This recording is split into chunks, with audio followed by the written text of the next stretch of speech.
Então, ao estudo da palavra do Senhor, já estamos indo aí, irmãos, para a lição de número 10. Como passa rápido, né, irmãos? Estamos aí praticamente no último mês da nossa série de lições a respeito do livro de Mateus. Emmanuel, né, Deus conosco, as reflexões através do livro de Mateus. E como uma sequência lógica, irmãos, de fatos e eventos a respeito da vida e do ministério de Jesus Cristo enquanto ele esteve aqui na Terra, nós vemos que a cada dia, a cada semana, mês e ano que Jesus Cristo esteve aqui, trazendo-nos o reino de Deus, inaugurando o reino de Deus entre os homens e ensinando a cada um dos seus discípulos e pregando o evangelho do reino, e realmente contrariando muitos ensinos humanos e muitos interesses humanos, nós vemos que a cada tempo a perseguição, a oposição se acentuava, né, se inflamava contra a pessoa de Jesus, contra a sua palavra e realmente o seu reino. E nós vemos que nessa lição de número 10, como o próprio tema nos indica, religiosos de plantão, nós vemos aqui a palavra religiosos sendo usado de uma maneira realmente que vinha mostrar que a atitude daqueles homens que, embora sendo religiosos, eles não praticavam verdadeiramente aquilo que a palavra do Senhor requeria que eles praticassem. Nós vemos que aqueles homens apenas eram religiosos em teoria, apenas tinham muitas palavras, mas a sua prática era realmente deficitária, era deficiente. Eles não tinham realmente nem condições e nem muitas vezes disposição para cumprir e praticar a palavra do Senhor, embora exigissem até mesmo os seus ensinamentos, que eram considerados como ensinamentos de homens, e pesavam sobre as costas daqueles que participavam do culto, mas eles mesmos não cumpriam tudo aquilo que eles pregavam. Gostavam muito de cobrar dos outros, mas não praticavam a mensagem que era pregada. Então Jesus veio denunciando, conforme o objetivo da lição nos fala, denunciando acerca da religiosidade tão presente nos líderes daquela época. Existia religiosidade, mas não existia vida religiosa prática. Como Jesus mesmo disse no Evangelho de Mateus, no capítulo 23, que nós acabamos de ler, Jesus dizendo às multidões que os seguiam e aos seus discípulos também, que os mestres da lei, ou seja, aqueles que se consideravam como os líderes religiosos naquele tempo em Israel, gostavam de se assentar na cadeira de Moisés, ou seja, eles gostavam de dizer que eles eram, vamos dizer assim, os descendentes reais e legítimos dos israelitas, aqueles que detinham a palavra de Deus em sua mão, mas gostavam pura e simplesmente do status da religião, conforme mesmo Jesus disse: obedeçam-lhes e façam tudo o que eles dizem, porque realmente a pregação, ou melhor, a palavra era pura e verdadeira, mas os atos dos fariseus não. Então Jesus disse: obedeçam e façam tudo o que eles dizem, mas não façam o que eles fazem, pois eles não praticam aquilo que eles pregam. Eles viviam, como diz o ditado, né? Faça o que eu falo, mas não faça o que eu faço, né? E Jesus, ele não quer que nós sejamos dessa maneira. Devemos pregar e também viver aquilo que pregamos.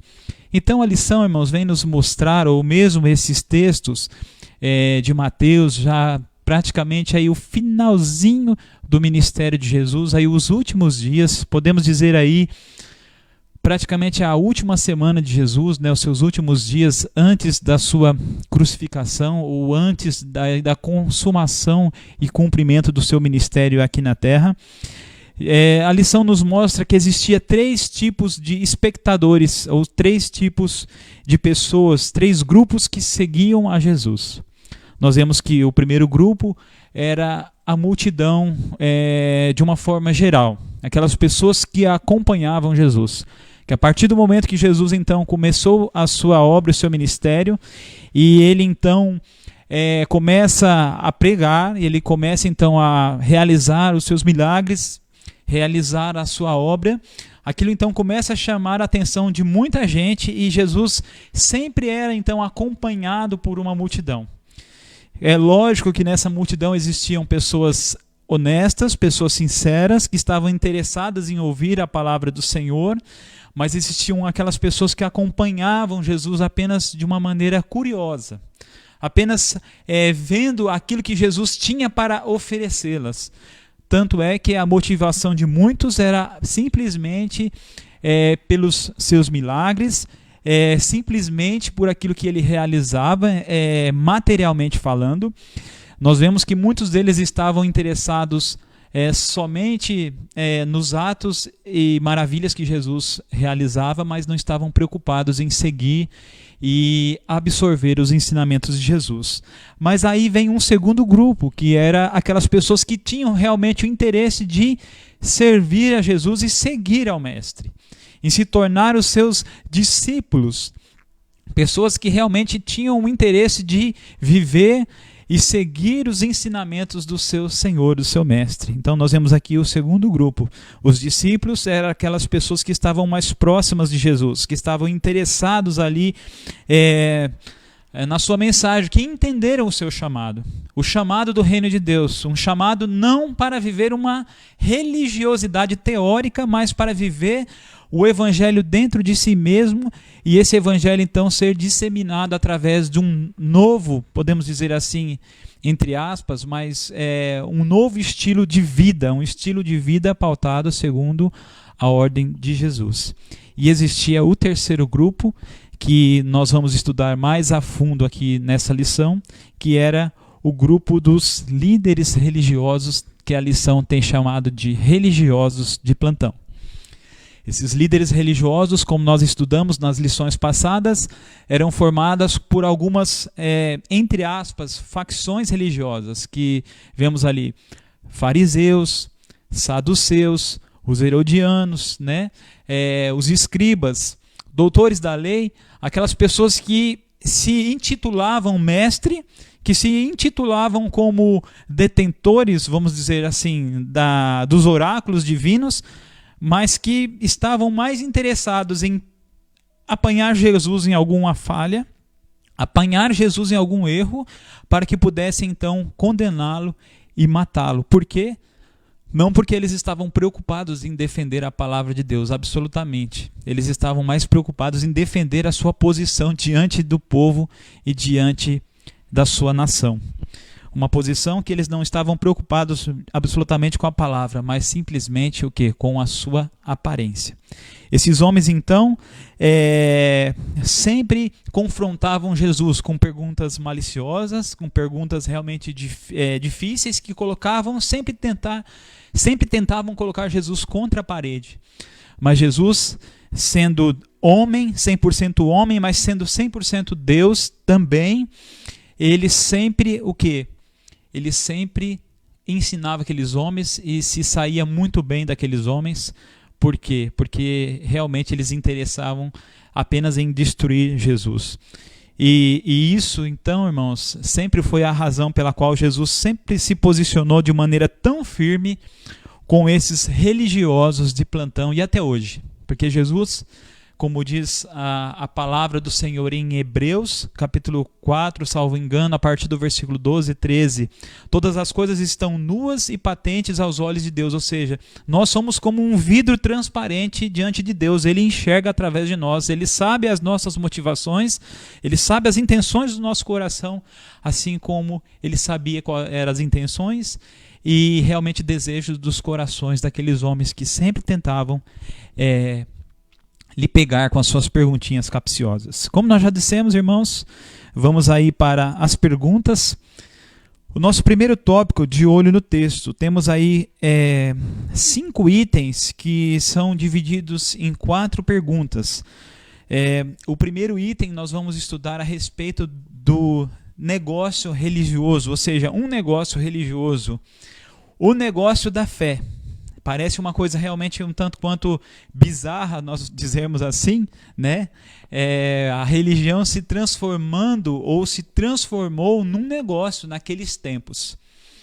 E aí eu deixo para você hoje imaginar se isso ainda acontece nos dias atuais ou se isso ainda é uma realidade em algumas partes ou facções da religião, podemos dizer assim. Uma aparência religiosa, né? Que seria o segundo item. O terceiro item, uma obediência religiosa. O quarto item, nós vemos aqui um discurso religioso. E o quinto item, uma incoerência religiosa. Então tudo começou, irmãos, nesses capítulos aí de Mateus. Se você não tiver a lição, pode abrir a Bíblia no capítulo 21 de Mateus. Vamos enfocar aí o capítulo 21, 22 e 23. Tudo começou praticamente na última semana do ministério de Jesus, conforme a profecia de Zacarias, capítulo 9, versículo 9, que está contida na primeira pergunta. Jesus haveria de entrar em Jerusalém, de voltar a Jerusalém. E realmente isso se cumpre exatamente naquela semana em que estava acontecendo a festa mais importante dos judeus, que era a festa da Páscoa. E Jesus então ele retorna para Jerusalém. Ali ele iria, passaria por tudo aquilo que ele passou nos últimos dias da sua vida e seria então preso, seria condenado, crucificado e morto. Mas Zacarias nos fala que Jesus ele entraria de que maneira dentro de Jerusalém? Ele entraria de maneira humilde, montado em um jumentinho, filho de uma jumenta, e nem seria ali um animal dele mesmo, seria um animal emprestado. Então nós vemos que Jesus dá ordem aos seus discípulos, seguem até determinado lugar, ali vai estar um animal preso junto com a sua mãe, vocês tomem eles, e se alguém perguntar alguma coisa, diga que o mestre está requerindo esse animal. E assim fez, irmãos, e assim se cumpriu a palavra do profeta Zacarias. Então os discípulos trazem aquele animalzinho, Jesus Cristo monta e ele começa então a se dirigir a Jerusalém. E nós vemos ali que ele não chegou com toda a pompa, podemos dizer assim, de um rei, de um conquistador humano, porque um conquistador humano certamente chegaria com seu belo cavalo, chegaria ali com todos os seus soldados, chegaria ali com todas as pompas, absolutamente. Jesus, de maneira humilde, mostrando realmente para aquele povo que o seu reino não é desse mundo. E que ele não estava preocupado com a religião dos homens, mas ele estava preocupado em cumprir tudo aquilo que o Senhor havia determinado doravante. E Jesus então começa a ser aclamado pelo povo, hosanas, aquele que vem em nome do Senhor, ou seja, glórias, glorificações ali. Eles então estendiam as suas túnicas, estendiam as suas roupas nos caminhos aonde Jesus estava passando, estendiam ramos de árvores, ramos ali, galhos de folhas, e Jesus então passava em cima.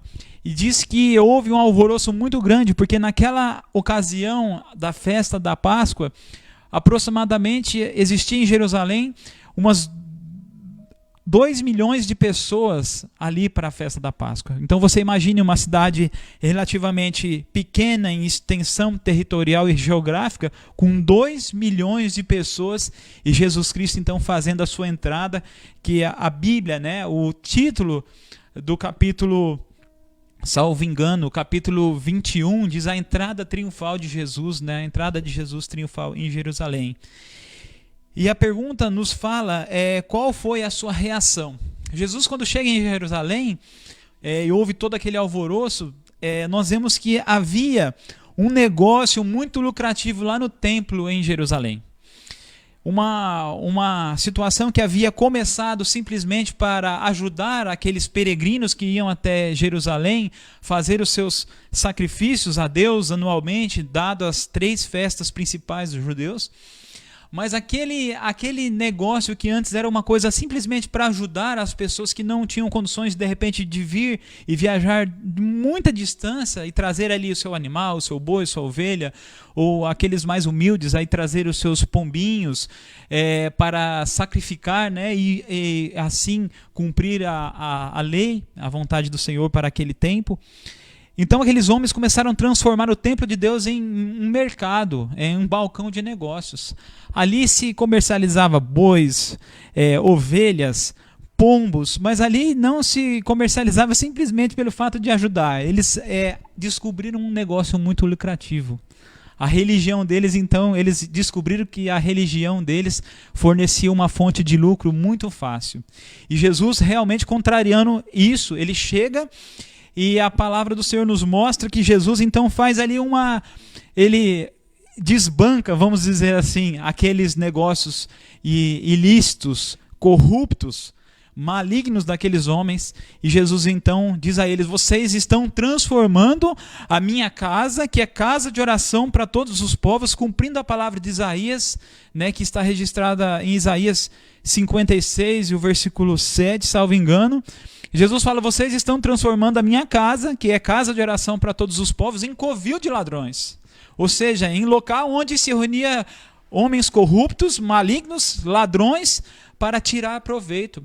E Jesus diz para eles: olha, isso aqui não é o objetivo, não é esse. O objetivo do templo é ser casa de oração a todos os povos. Até mesmo aquele local que era reservado para os gentios, para aquelas pessoas que não eram israelitas, vamos dizer assim, por descendência ou por sangue, que era o átrio, né, dos gentios, eles haviam então barrado esse local para aquelas pessoas que desejavam servir a Deus e transformar aquilo num mercado, não deixando as pessoas terem acesso a Deus, mas tirando proveito até disso mesmo. Então nós vemos aqui que esse tipo de negócio foi totalmente então desbancado por Jesus. Diz assim a lição: o templo estava sendo profanado pelos negócios religiosos. O pátio dos gentios no templo tinha como propósito oferecer aos rejeitados uma oportunidade de entrar no templo e de compreender sobre o verdadeiro Deus de Israel. Mas em vez de ser usado para trabalhos missionários, o pátio dos gentios estava sendo usado para negócios mercenários. Por tudo isto, Jesus reagiu, conforme nós vemos no capítulo 21 e o versículo 12, e denunciou. Eu acredito que até hoje, irmãos, Jesus ele tem denunciado e tem reagido aos negócios religiosos feitos de uma maneira muito ilícita. Nós é que temos que tomar cuidado com esses homens maus e perversos. E nós vemos então aqui, irmãos, partindo para o segundo item, para a segunda pergunta, nós vemos aqui os ensinamentos de Jesus ao mostrar aos seus discípulos o perigo de nós vivermos uma fé de aparências, uma fé somente na teoria, uma fé que não produz nenhum tipo de frutos. E Jesus então ele denuncia isso também aos seus discípulos. A palavra do Senhor nos fala, irmãos, que Jesus, em dado momento, depois da sua entrada triunfal em Jerusalém, ele teve fome e ele foi buscar algo para ele comer. Obviamente que tudo isso já tinha um propósito realmente divino. Jesus então se dirige até uma figueira, uma árvore que produzia ali figos. E nós vemos que ao chegar até aquela árvore, Jesus presencia que aquela árvore não havia nenhum fruto nela. Não havia frutos na árvore. Jesus então, ele amaldiçoa aquela figueira e diz assim, que nunca mais nasça frutos em ti. E aquela árvore, então, imediatamente ela secou. O que Jesus, então, faz, irmãos, aparenta ser até um tanto quanto radical, até drástico. Os discípulos, então, questionam Jesus a respeito disso. Jesus, então, mostra que aquela árvore possuía apenas folhas. Ela era uma árvore bonita. Israel mesmo era comparado como uma figueira, uma árvore frondosa, muito bonita. Mas o que acontecia? Não estava produzindo frutos. O objetivo de uma árvore frutífera é o que é? É produzir frutos para saciar a fome das pessoas, obviamente. Então Jesus mostra que aquela árvore não estava produzindo os seus frutos, ou seja, a religião dos israelitas, a religião dos religiosos de plantão, era uma religião apenas teórica, não produzia frutos, não fazia nenhum tipo de impacto na vida das pessoas, não transformava a vida das pessoas, não mudava os corações das pessoas, apenas eram palavras jogadas ao vento. E palavras jogadas ao vento, elas não têm nenhum tipo de utilidade, elas vão e vêm sem produzir nenhum tipo de propósito real. E Jesus então mostra àqueles homens que a vida, irmãos, religiosa, ela não pode ser vivida apenas de aparência. Porque eu posso muito bem me esconder, de repente, atrás do meu estereótipo de cristão, mas o meu coração pode ser que esteja longe do Senhor. Jesus mesmo denuncia e diz àqueles homens religiosos de plantão: vocês me honram com seus lábios, mas o coração de vocês está distante de mim. Vocês podem falar bem de mim, mas vocês não sentem no seu coração aquilo que eu verdadeiramente sou. Então Jesus mostra através da parábola ali, daquela figueira que ele amaldiçoa, que nós temos que viver a nossa vida de tal maneira que a nossa religiosidade seja prática, seja realmente fazendo a diferença. E partindo para frente, irmãos, nós vemos então uma obediência religiosa. Jesus então nos fala a respeito da obediência daqueles homens. E ele utiliza aqui algumas parábolas, parábolas que respectivamente traziam alguns ensinamentos que foram obviamente contados por Jesus ao ser questionado a autoridade de Jesus, com que autoridade Jesus fazia a sua obra. Porque os fariseus e as pessoas que estavam próximas questionavam uns aos outros, mas com que autoridade esse homem, ele então realiza esta obra, com que autoridade? E nós vemos que assim como era falsa a aparência dos líderes judeus, também era falsa a sua obediência a Deus. Eles fingiam que obedeciam a Deus, mas que no fundo não praticavam essa obediência. Jesus conta uma série de 3 parábolas em resposta ao questionamento desses líderes sobre com que autoridade Jesus ensinava e havia purificado o templo. A primeira parábola, nós vemos a parábola dos 2 filhos. Então, nós vemos aqui que Jesus conta que um pai havia 2 filhos, e para o primeiro filho falou: filho, vai fazer a minha obra, vai trabalhar na minha obra. O filho disse ao pai: sim, pai, eu vou. Mas no final das contas esse filho desobedece e não vai cumprir a obra do seu pai. E o segundo filho, o pai então conclama ele: filho, vá fazer a minha obra. O filho num primeiro momento fala: não vou, pai. Mas depois passa alguma situação, o filho se arrepende, então ele volta para si e vai fazer a obra do pai. Então Jesus pergunta aos fariseus: qual dos filhos então que verdadeiramente foi aquele que me obedeceu? Os fariseus, lógico, não tinham mais resposta para Jesus. A resposta era a resposta que Jesus esperava. Eles disseram então: realmente aquele que foi fiel foi aquele que disse que não iria, mas depois se arrependeu e foi fazer a obra do Senhor. Mostrando aos fariseus que eles eram parecidos com aquele primeiro filho, que disse que ia fazer a obra, mas não fez, que não cumpriu a obra do Senhor.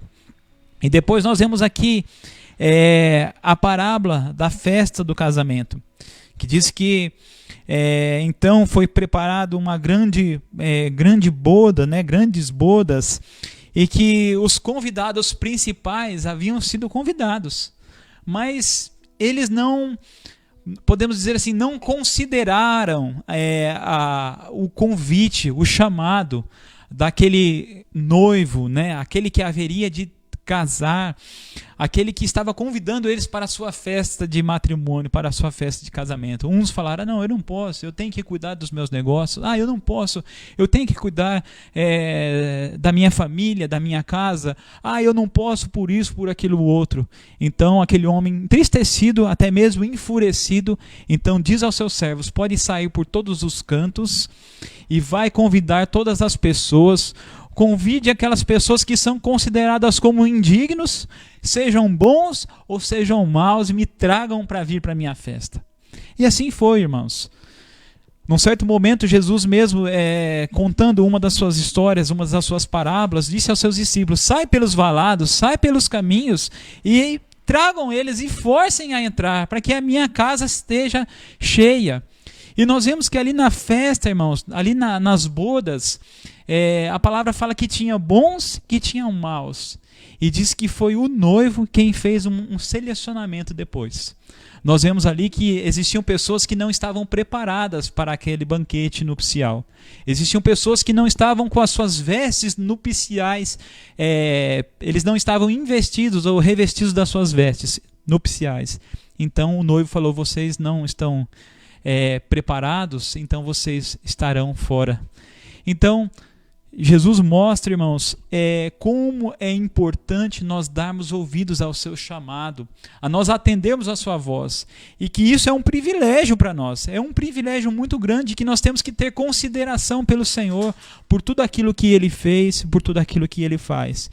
Por isso, irmãos, que Jesus usa uma passagem, um texto bastante duro para repreender os fariseus. Ele diz assim, assim aqueles que se consideravam perfeitos e irrefutáveis estavam agora sofrendo o julgamento de Deus pela desobediência e sendo ultrapassados por aqueles que eles, no caso, consideravam como pecadores indignos, que eram os publicanos, as prostitutas e gentios, pois o reino de Deus estava ao alcance de todos.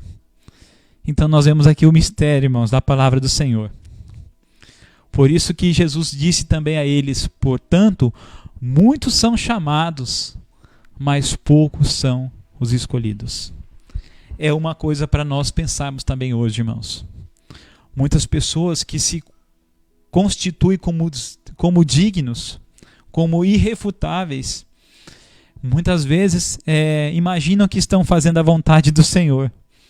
E às vezes é um ledo engano. E aqueles que muitas vezes nós consideramos como indignos têm feito e agradado muito mais ao Senhor. Então é uma questão realmente pesada, mas é uma questão para nós podermos refletir. E nós vemos aqui nessa mesma pergunta de número 3, o discurso religioso daqueles homens, né? Porque temos ainda aqui mais uma questão, aqui mais uma parábola também.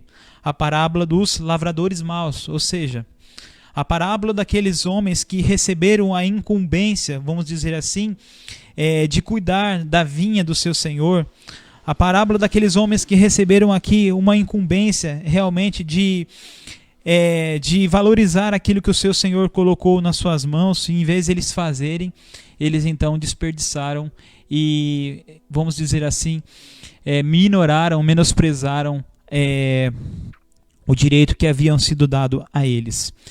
E vemos aqui no item de número 4 um discurso religioso. Quando os religiosos de plantão ouviram as 3 histórias, entenderam que o recado era para eles, porque realmente era para eles. Jesus estava os ensinando. E por isso continuaram a tramar ainda muito mais para conseguir alguma prova contra Jesus. A estratégia agora, justamente, irmãos, era pegar Jesus em alguma situação que pudesse lhe complicar, politicamente falando, que pudesse lhe complicar, vamos dizer assim, em alguma decorrer em alguma desobediência à lei de Deus, e também colocar o Senhor em alguma situação de confronto ético, podemos dizer assim. Então eles armaram algumas situações. O primeiro foram o partido dos herodianos, né? A estratégia dos herodianos, do partido de Herodes, foi se aproximar de Jesus com um discurso muito bonito e fazer uma pergunta política sobre os impostos. Sabemos que Israel estava sob, vamos dizer assim, a dominação do Império Romano. E eles deveriam recolher impostos a César. Essa era uma maneira de dizer aos israelitas que eles estavam sob o jugo do império. Então, os herodianos chegam até Jesus e dizem: Senhor, é lícito ser recolhido o imposto a César? Obviamente que se Jesus disse que seria lícito, então eles poderiam entender que Jesus estava a favor do império. E se Jesus dissesse que não era lícito, eles poderiam acusar de Jesus de sedição, ou seja, de se insurgir contra o Império Romano, e isso não era realmente a intenção de Jesus absolutamente. E aqui a resposta de Jesus é fantástica, irmãos. Jesus então manda aqueles homens pegar uma moeda, um estáter, e faz uma pergunta para eles: de quem é a esfinge e a inscrição que está aí nessa moeda? Eles também, obviamente, teriam que responder o óbvio. A esfinge é de César e a inscrição é a respeito do imperador. E Jesus então dá a resposta mais emblemática e mais categórica que nós temos: dê a César aquilo que é de César e a Deus aquilo que é de Deus. Nós vemos então aqui, irmãos, o poder do Senhor Jesus Cristo. A resposta de Jesus deixa-os sem argumento. Então foi a vez em que os representantes dos fariseus tentaram aí um deslize de Jesus com essa pergunta a respeito dos impostos, e depois veio mais uma pergunta, e é para tentar pegar Jesus aí nas questões éticas sobre a lei.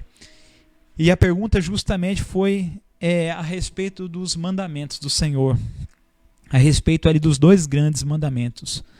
Então, por fim, a discussão, irmãos, nos mostra aqui que se encerrava ali numa pergunta, e eles disseram a Jesus: Senhor, qual é o maior dos mandamentos, ou quais são os grandes mandamentos? Jesus então disse para eles assim: amarás, pois, a Deus sobre todas as coisas e ao teu próximo como a ti mesmo. E desses 2 mandamentos depende toda a lei de Deus. Jesus não falou que esses eram 2 novos mandamentos, mas ele resumiu a lei de Deus nesses 2 grandes mandamentos: amar a Deus sobre todas as coisas e ao próximo como a ti mesmo. E desses mandamentos depende toda a lei. Diz assim: por fim, a discussão pública de Jesus encerra-se com uma pergunta pessoal sobre o Messias, que seria a terceira pergunta. Porém, dessa vez é Jesus quem faz a pergunta para eles, né? É Jesus quem faz a pergunta que os fariseus foram incapazes de responder. Em cada uma dessas situações ficavam evidenciadas as intenções de todos que, embora parecessem política, doutrinária e éticas corretas, mas não passavam de religiosas. Ou seja, aqueles homens, eles estavam mais interessados em pegar Jesus, vamos dizer assim, e encurralá-lo com as suas perguntas capciosas, do que realmente em defender, vamos dizer assim, os interesses da fé, da lei e, vamos dizer assim, os interesses do povo judeu. E nós vamos aí então para a nossa quarta e última pergunta, irmãos, que nos fala a respeito do 5º item, que é uma incoerência religiosa. E diz que Jesus ele continua então desmascarando os líderes judeus pela falta de substância da sua fé. Diante da multidão e dos discípulos, Jesus revela que de fato revela de fato quem eram os mestres da lei e os fariseus segundo Jesus. Aí é um discurso bastante pesado de Jesus, irmãos. Aí Jesus realmente mostra para todos quem eram os fariseus e quem eram os religiosos de plantão. Jesus ele expõe as vísceras daqueles homens, né? Jesus expõe aquilo que estava dentro daqueles homens, através do pronunciamento daquelas palavras pesadas de Jesus, falando quem eles eram, e também depois, na sequência, até o final do capítulo 23, Jesus conclama e pronuncia diversos ai de vós, líderes e mestres. E nós queremos dizer alguns aqui para os irmãos, para que fique bem claro. Segundo Jesus, os religiosos de plantão têm um belo discurso, mas não vivem, ou seja, eram homens que apenas tinha a teoria e não a prática. Eles tornam a vida cristã um fardo. A motivação deles é serem percebidos pelos outros. Eles fazem questão de sentar-se na cabeceira da mesa nos jantares, primam por posições de destaque, gostam de ser bajulados, privilegiados e tratados pelos seus títulos honoríferos. Aí eu faço uma pergunta. Será que hoje tem sido diferente ou nós vemos alguma semelhança? Nós vemos que tem muitas semelhanças hoje, né, irmãos? Infelizmente. Jesus então mostra que aqueles homens estavam mais preocupados com seus status de líderes do que realmente com o reino de Deus. Para Jesus, eles não passavam de impostores, não entram e nem deixam as pessoas entrarem no reino de Deus, que é outra coisa gravíssima. Eles nem querem ir para o céu, nem fazer a vontade de Deus, e não deixam aqueles que desejam fazer assim fazê-lo. Ganham as pessoas para a religião e depois as mandam para o inferno. Justificam a exploração religiosa pela sua performance em longas orações. Insistiam em juramentos tolos, como um mosquito engole um camelo. Somente estão preocupados com a aparência exterior. Como Jesus mesmo disse, vocês parecem sepulcros. São caiados, são bonitos, são branquinhos por fora, mas por dentro cheio de rapina e de morte. Eles davam o dízimo de cada centavo que ganhavam, mas no essencial da lei de Deus, coisas como a justiça, o amor e a misericórdia, eles deixavam de lado.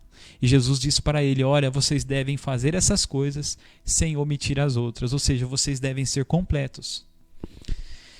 Ouvir tudo isso de Jesus deve ter surpreendido muita gente, pois os fariseus eram considerados por alguns como exemplo de retidão. No entanto, privavam o povo da verdade da palavra de Deus, colocando em seu lugar as tradições humanas. Eles não estavam interessados, na verdade, apenas em proteger os seus próprios. Eles estavam, na verdade, interessados em proteger os seus próprios interesses. Para quem olhava, pareciam santos, mas por baixo de todo aquele verniz era realmente uma fraude. Eram corruptos interiormente e estéreis exteriormente. Esse trecho então encerra com um lamento de Jesus sobre Jerusalém. Quando Jesus, olhando para a cidade, ele fala: Jerusalém, Jerusalém, que mata os seus profetas e aqueles que são enviados a vós. Quantas vezes eu tive vontade de abraçar vocês e trazer para vocês debaixo da minha guarda, debaixo dos meus braços. E ele faz o uso e a comparação de uma galinha que tem debaixo das suas asas todos os seus filhotinhos. E Jesus sempre teve esse desejo e ele foi rejeitado pelos seus, conforme diz João. Veio para os seus, mas os seus não o receberam. Mas a todos nós, irmãos, a mim, a vocês, que o receberam, o Senhor deu poder para que você, para que nós pudéssemos sermos chamados filhos de Deus. Amém? Que nós não venhamos viver uma vida, irmãos, apenas de teoria religiosa, mas que possamos colocar a nossa religiosidade em prática e vivermos o reino de Deus. Cuidado com a religiosidade, você pode afastar as pessoas de Cristo. Essa é a recomendação, que é a nossa lição e que o Espírito Santo faz para mim e para você. Realmente, irmãos, se nós não tomarmos cuidados através da nossa religiosidade, nós podemos afastar a pessoa de Jesus. Como diz aqui, ao chamar o templo de casa de oração, Jesus estava citando o texto de Isaías 56:7, bem conhecido dos líderes de Israel. Nesse texto, esses falsos líderes são denunciados e a salvação é ampliada para todas as pessoas, inclusive para os gentios. Infelizmente, eles não conseguiam aceitar isso, pois achavam que o templo é um lugar onde pessoas mais santas do que as outras se isolam, um lugar onde pecadores não podem entrar para não contaminar os que estão lá dentro. Ademais, a casa de Deus é um lugar de oração não apenas para alguns, mas para todos os povos, assim diz o Senhor.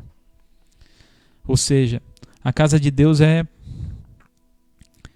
se eu posso dizer, os irmãos me permitem, é o hospital de Deus para curar aqueles que estão enfermos. E ali é franqueada a entrada para todas as pessoas que creem em Jesus e que desejam ter uma vida realmente pautada nos seus ensinamentos. E o nosso segundo e último item diz assim: cuidado com a religiosidade, você pode tornar-se improdutivo para Cristo. Deus não se impressiona com a nossa aparência de santidade. Deus não está preocupado, irmãos, com a nossa aparência simplesmente. Ele está preocupado com aquilo que está dentro do nosso coração, as nossas intenções, as nossas motivações. Podemos ter palavras, rituais, discursos corretos e ainda assim estarmos longe de Deus. Porque Deus vê o nosso coração, Ele conhece as nossas motivações cristãs e sabe quando tudo são apenas folhas. Mais do que folhas, Ele espera que produzamos frutos para o seu reino. Portanto, estejamos mais atentos para o perigo da ausência de fruto. Não seja mais severo com os outros do que você é com você mesmo. Não seja um crente legalista que torna o seu próprio modelo de vida o padrão correto para se viver. Não faça do cristianismo um fardo tão pesado que você não possa carregar e muito menos exigir que os outros o façam. Não use a religião para atrair a atenção para si. Não use a religião para se esconder dos seus próprios pecados.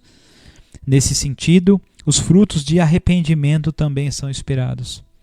Conforme mesmo disse, salvo engano, João, e Jesus também usou essa fala: produzir, pois, frutos dignos de arrependimento. Amém? Que Deus nos abençoe, irmãos. Eu sei que muitas vezes existem textos e situações que aparentemente nos confrontam, que parecem até muitas vezes pesados. Mas é lógico que Jesus, irmãos, Ele espera de cada um de nós um posicionamento diante das suas palavras santas.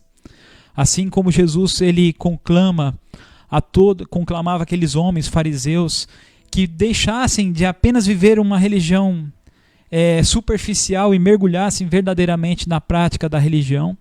Jesus, Ele chama a mim e a você a vivermos a sua palavra.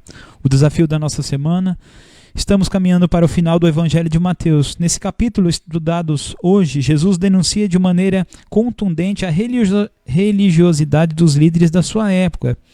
Frente a esse estudo, o seu desafio para essa semana é fazer uma autoinvestigação em sua vida cristã. Responda com sinceridade: você tem conseguido praticar o que crê e ensina? Quando obedece a Deus, em algum momento o faz para ser bem visto diante dos homens? Você costuma fazer comparações em relação à sua santidade e à das demais pessoas, considerando-se melhor? Você frequenta muitos cultos, mas tem dificuldade em ver transformação real em muitas áreas da sua vida? Ao obter tais respostas, confie no amor de Deus que Ele oferece, pela sua graça, salvação a todos aqueles que creem. Amém? Que Deus nos abençoe, irmãos. O Senhor, Ele deseja que cada um de nós possamos a cada dia crescer na graça e no conhecimento de Jesus. Para o próximo sábado, irmãos, já estamos indo aí para a 11ª lição e nós vamos começar, irmãos, a entrar nos textos escatológicos que Jesus nos apresenta, né? Você já pode começar a ler na sua casa aí o capítulo 24 de Mateus e o tema da nossa próxima lição: os sinais do fim. Amém? Que Deus nos abençoe, irmãos. Estou muito agradecido a todos vocês que têm estado conosco. Mais uma vez eu quero agradecer. Muito obrigado, irmãos. Que o Espírito Santo de Deus faça com que essa palavra seja gravada na tábua do teu coração. E que a gente possa colocar verdadeiramente essa palavra em prática. Que a gente faça uma análise de nós mesmos. Não vamos olhar para o nosso irmão e queremos fazer análise para ele. Não, vamos fazer de nós mesmos. E o Senhor, com certeza absoluta, vai nos mostrar um caminho muito mais excelente. Amém?